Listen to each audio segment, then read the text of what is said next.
Здравствуйте, дорогие первоклассники! Здравствуйте, уважаемые взрослые! Урок литературного чтения проведу сегодня я, Байкова Лена Индусовна, учитель гимназии номер 39 города Уфа. Переводчик жестового языка Гульнара Ульфатовна. Наш урок начнем со скороговорки.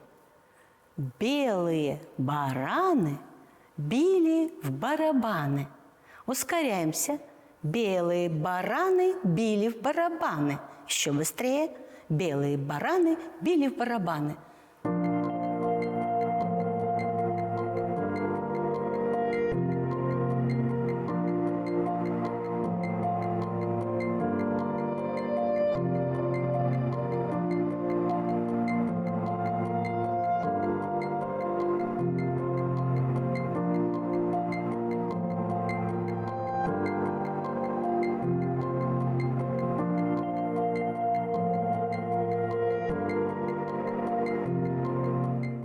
Отгадаем загадки.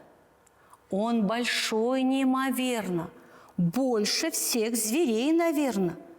Как шар воздушный голова, а ростом этажа на 2. Его я в гости приглашу, с ним поиграю, угощу, но не войдет в квартиру он, потому что это...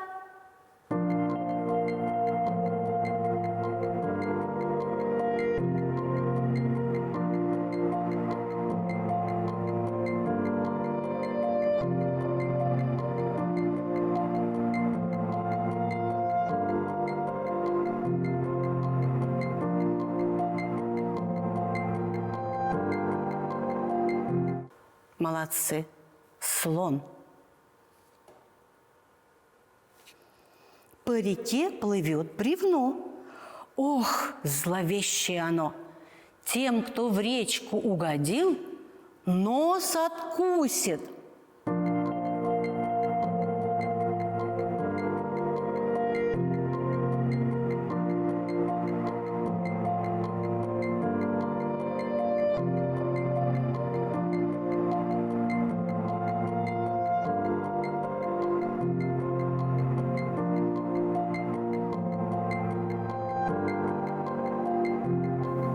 Хорошо, крокодил.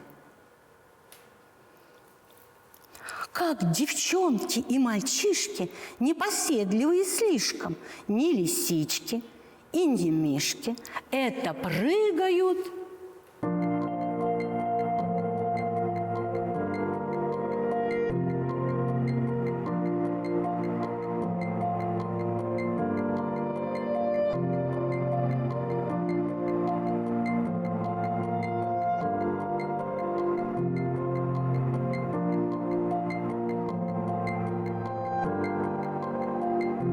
Молодцы, ребята, мартышки. Длинные ушки, быстрые лапки, серый, как мышка. Кто это?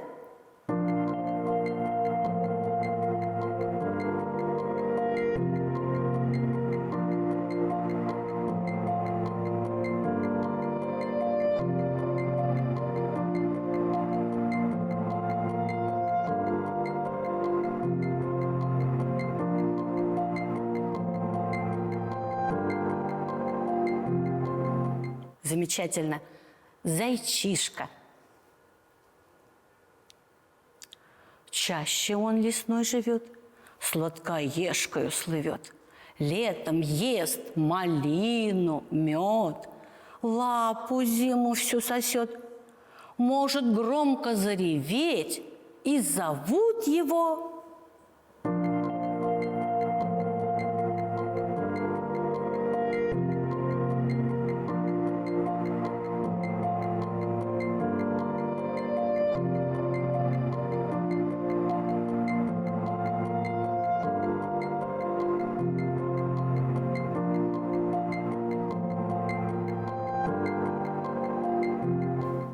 Правильно, медведь. Сумку носят впереди, хвост длиннющий позади, ловко скачет по двору, длинноногий.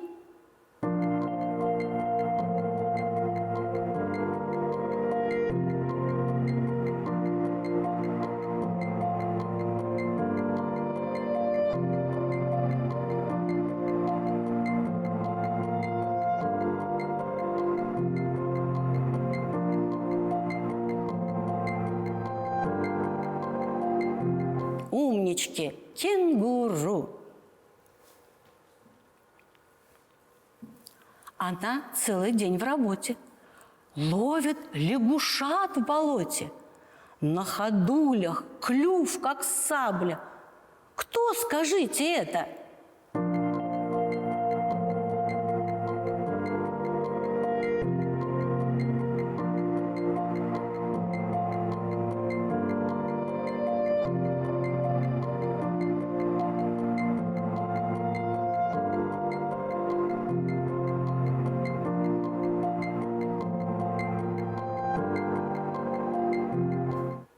Молодцы, сапля.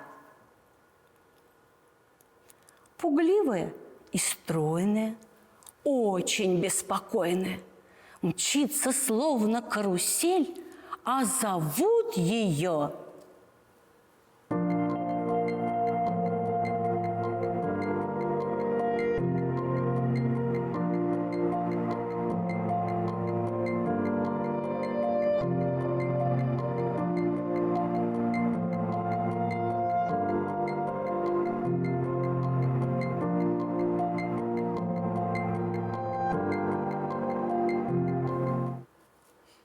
Верно, газель.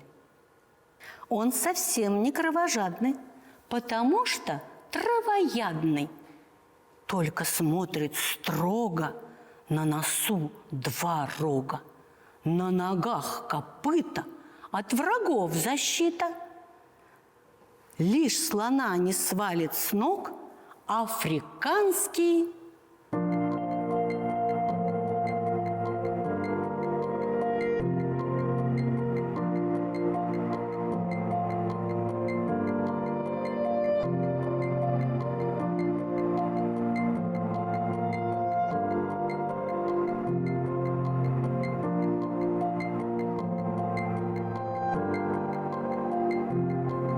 Правильно, носорог.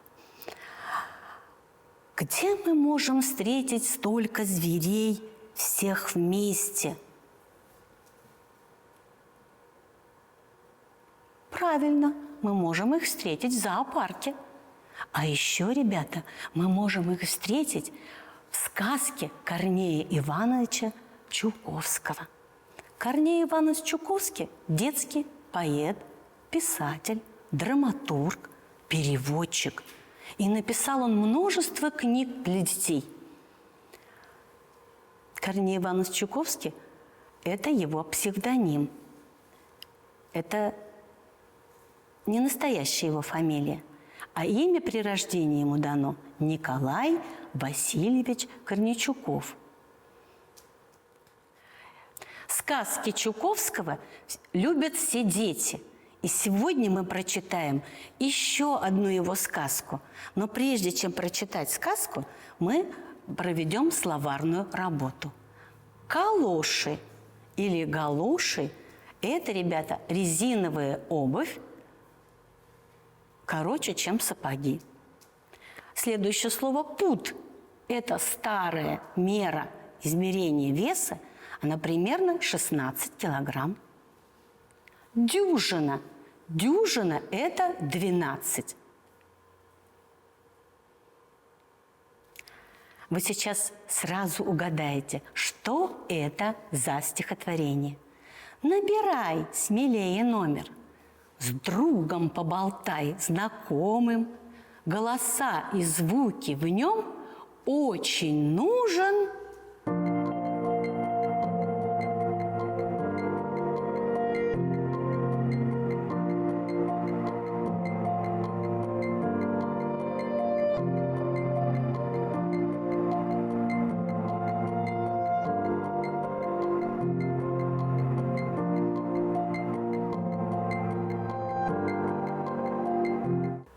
телефон.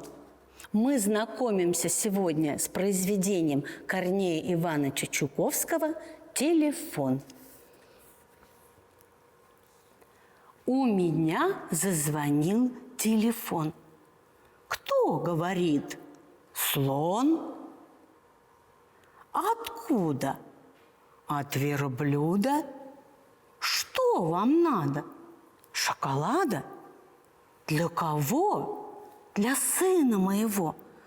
А много ли прислать?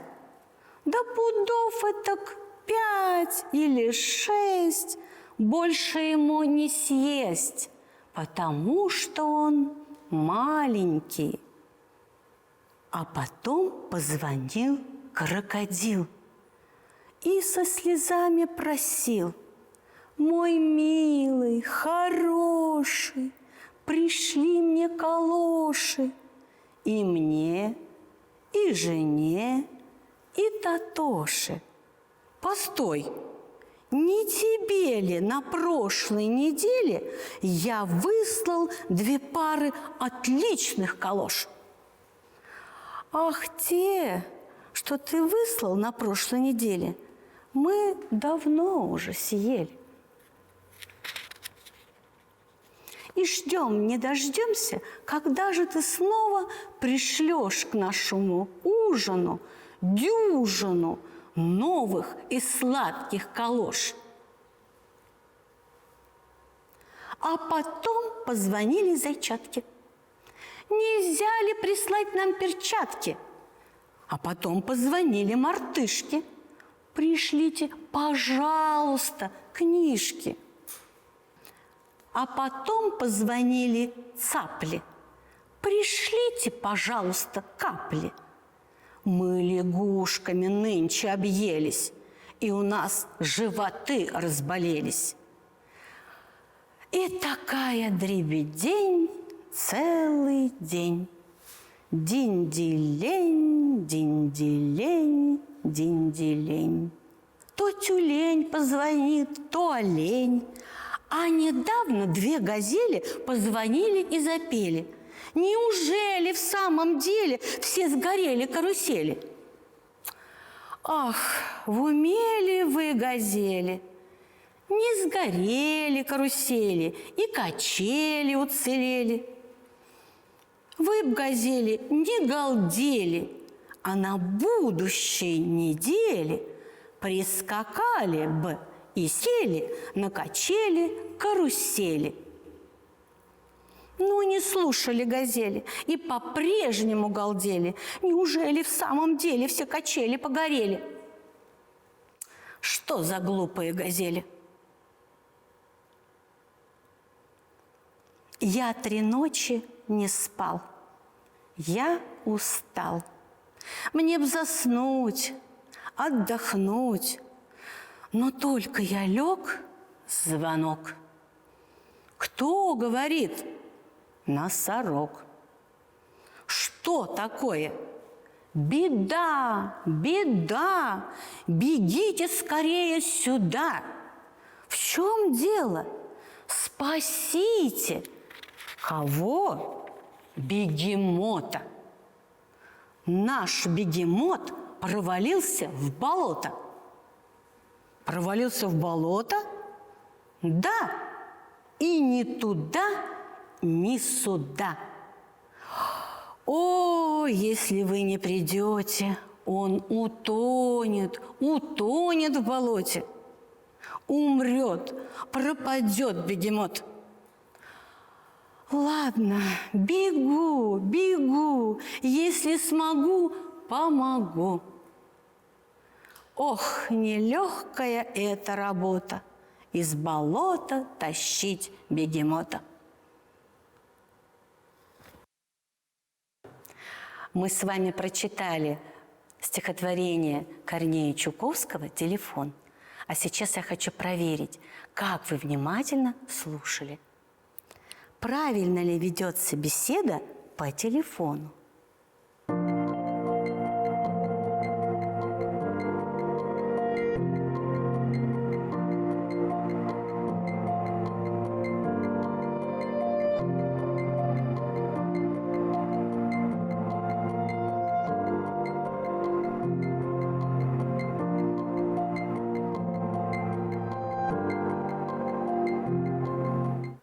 Я думаю, что вы ответили верно. Конечно же, неправильно. Звери не умеют здороваться, не представляются, кричат. Умнички, молодцы. Следующий вопрос. Кто из животных совершенно не слушает своего собеседника?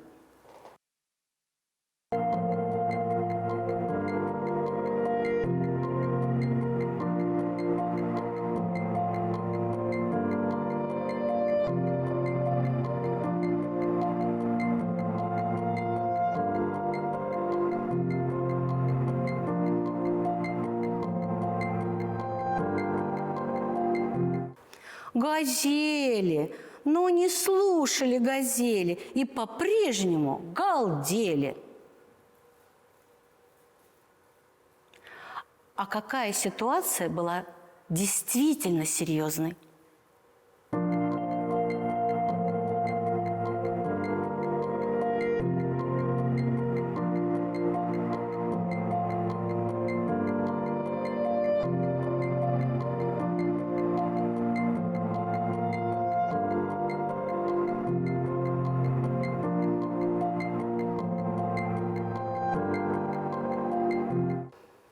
Конечно же, звонок носорога, когда он просил спасти бегемота. И последний вопрос. Как характеризует автора поступок, когда он поспешил на помощь бегемоту? Какой он человек?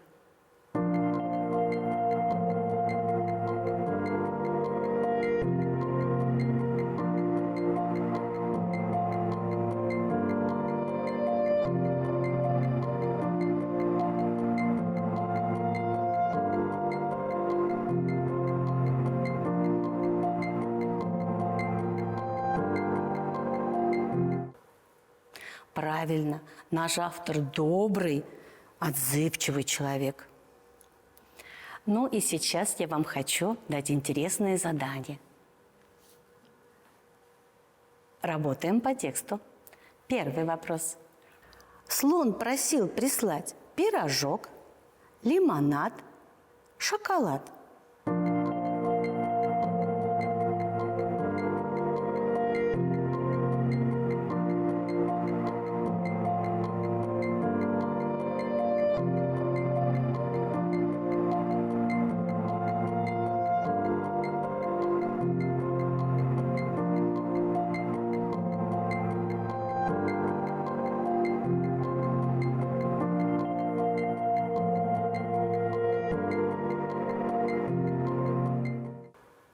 Молодцы!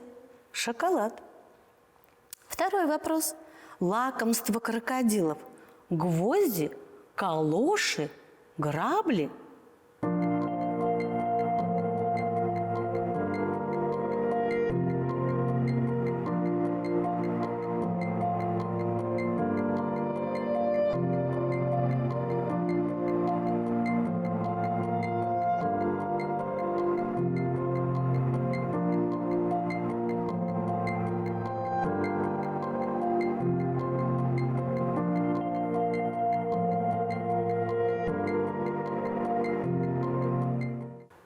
Умнички! Конечно же, калоши.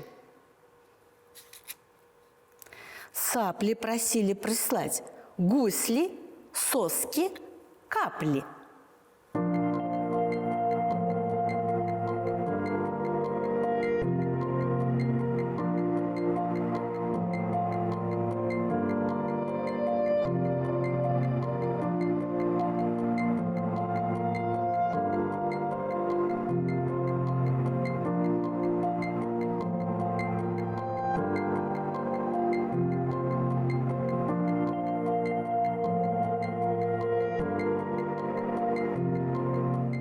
Правильный ответ – капли. В болото провалился верблюд, таракан или бегемот?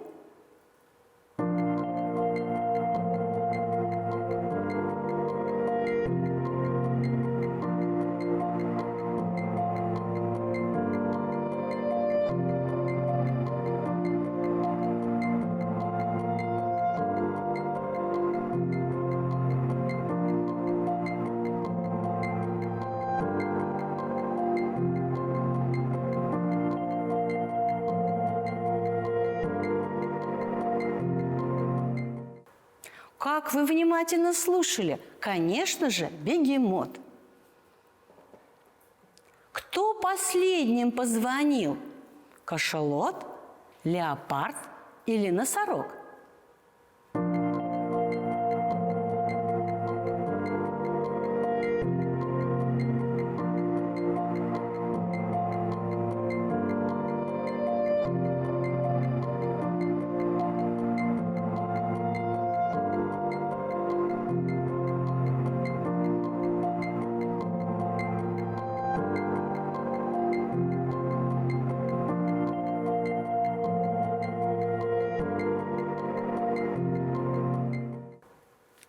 Вы большие молодцы. Конечно же, это был носорог.